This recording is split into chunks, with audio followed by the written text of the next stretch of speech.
Assalamualaikum warahmatullahi wabarakatuh. Salam buat teman, sahabat, serta saudaraku di mana saja berada. Semoga selalu dalam rahmat dan kasih sayang Allah Subhanahu wa Ta'ala. Amin.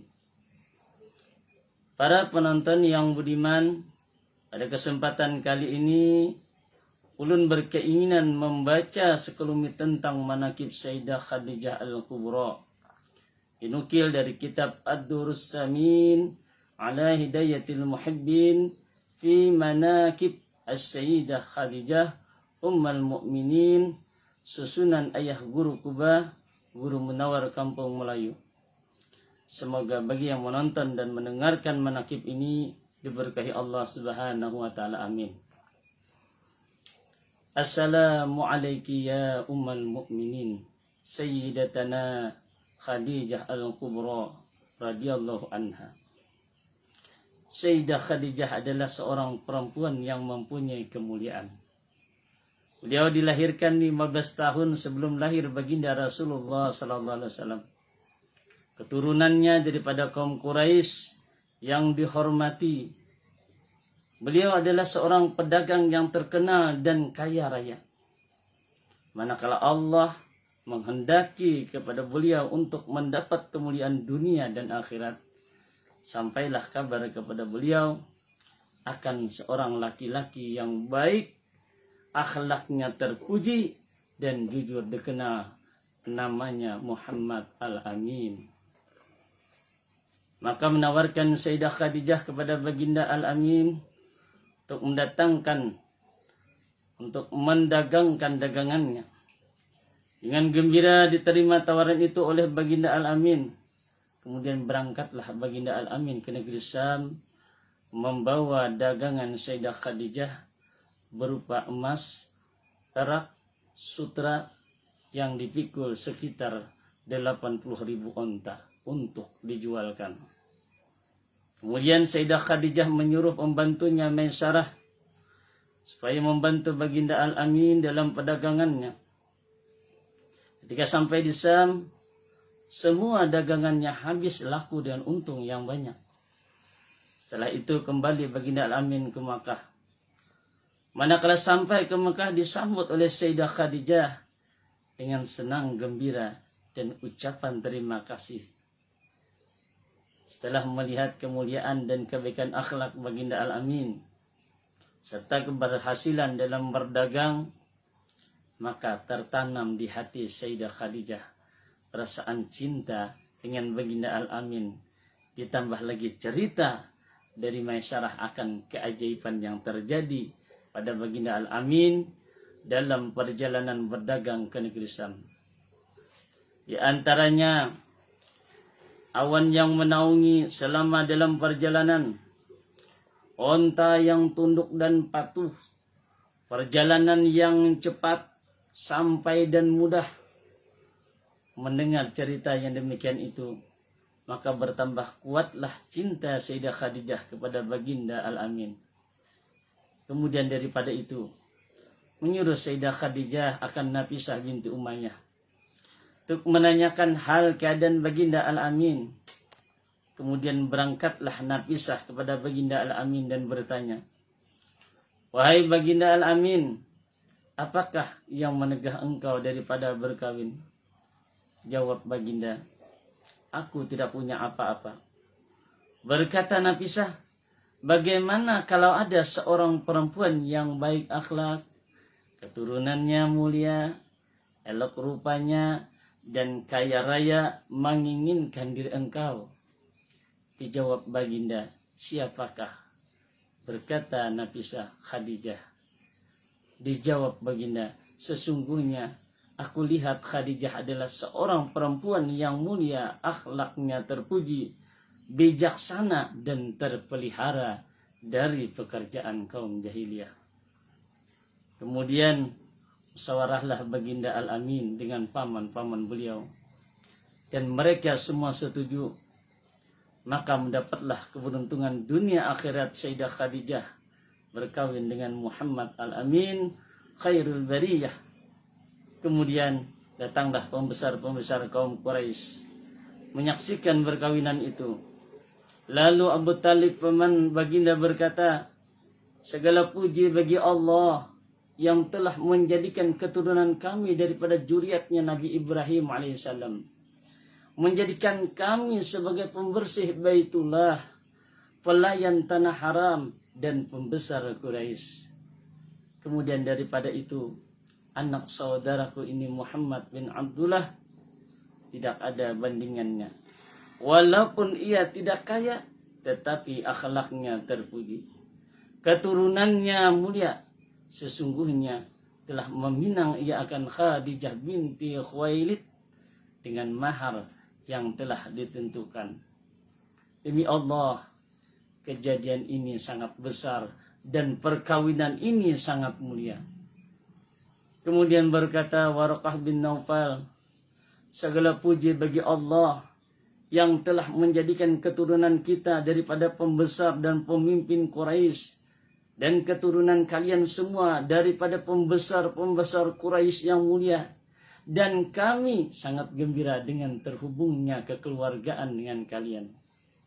Kemudian, saksikanlah wahai Quraisy, bahwasanya aku kawinkan Khadijah binti Khuwailid dengan Muhammad bin Abdullah dengan maharnya 400 dirham. Kemudian berkata Abu Talib, segala puji bagi Allah yang telah menghilangkan kesedihan dan keduka citaan berkat perkawinan ini. Para penonton yang budiman, baginda kawin berumur 25 tahun, Sayyidah Khadijah berumur 40 tahun.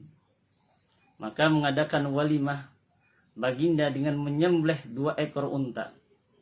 Dan adalah Sayyidah Khadijah salah seorang istri yang paling banyak membantu baginda ketika baginda pergi berkhalwat beribadah kepada Allah Subhanahu wa taala. Sayyidah Khadijah menyiapkan makan dan keperluan baginda. Maka dengan sabar dan ridha, beliau menunggu baginda pulang dan menyambut baginda dengan gembira, menghibur dan menyenangkan hati baginda daripada kepayahan, apalagi datang dari Gua Hira. Sampai kepada masanya, baginda bertemu dengan malaikat Jibril alaihissalam, membawa wahyu yang pertama. Maka pulanglah baginda dengan perasaan yang berbeda. Lalu beliau minta selimuti kepada Khadijah sambil berkata, wahai Khadijah, selimuti aku. Wahai Khadijah, selimuti aku. Sesungguhnya telah terjadi sesuatu yang luar biasa pada diriku. Maka menjawab Khadijah dengan kasih sayang, lembut dan bijaksana, demi Allah, sesungguhnya Allah tidak akan menjadikan engkau hina selamanya. Allah telah menjadikan engkau mulia dan seorang pemimpin. Engkau telah menyambung silaturahim. Engkau telah memuliakan dan memberi makanan tamu-tamu. Engkau telah menolong orang yang kesusahan.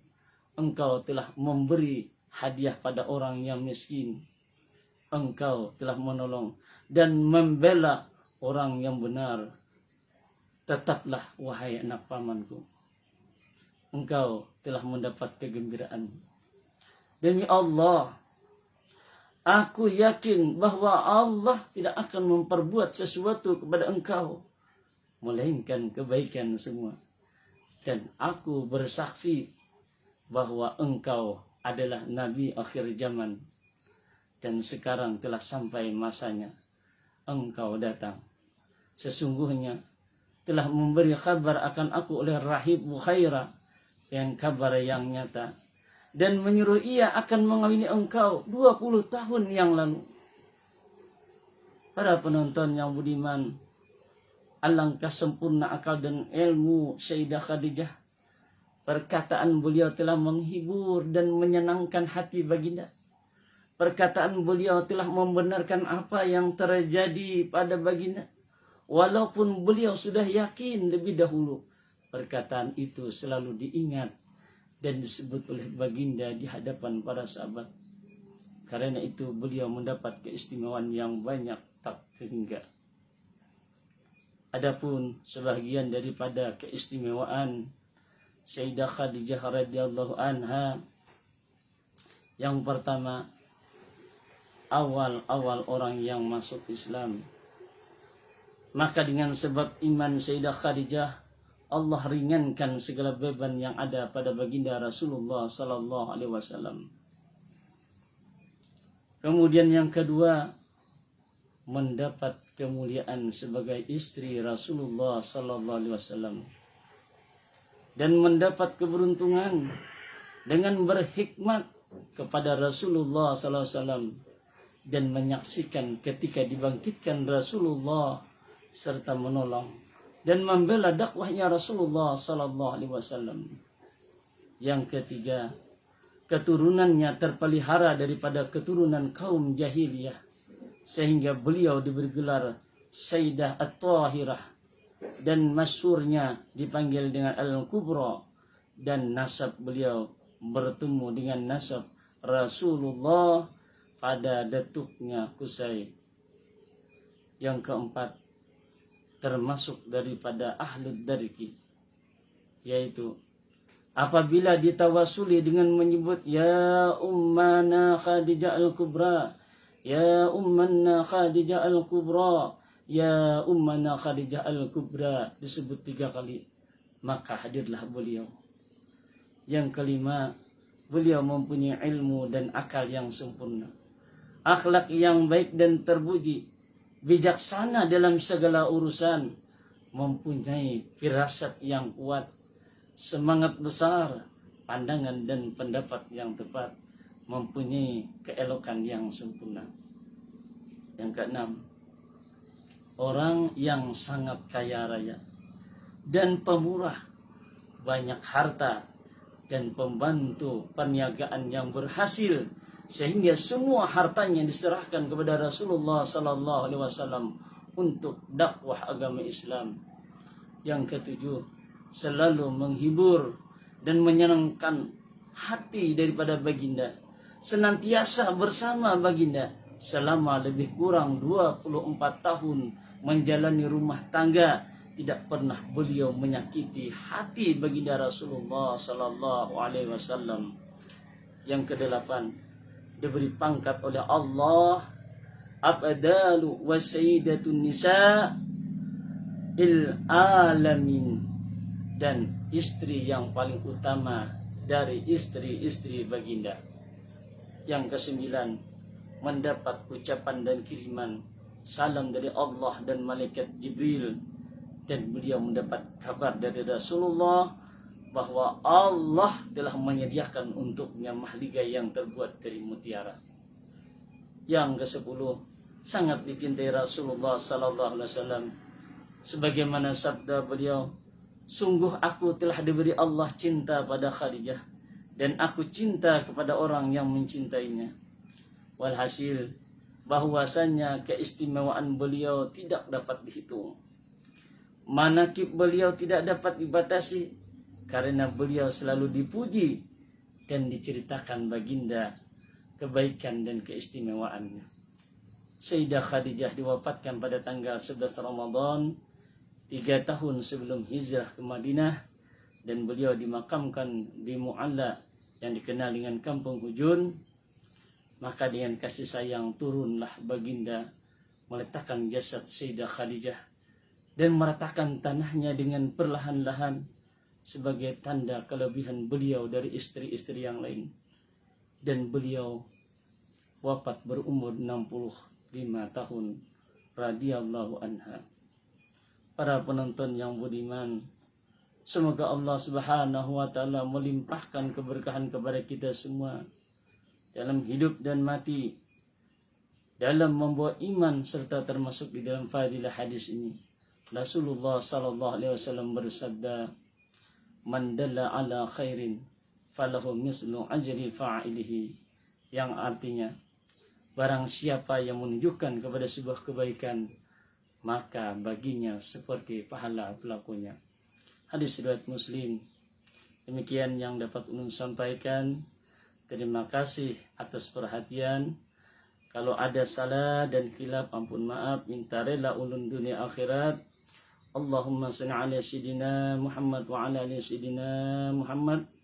Wallahu alam. Barakallahu bikum ala kulli hal insyaallah. Wa ila ruhi khususan Sayyidah Khadijah bin Khuwailid al-Fatihah. Auzubillahi minasyaitonir rajim. Bismillahirrahmanirrahim. Alhamdulillah rabbil alamin. Ya Rabbi,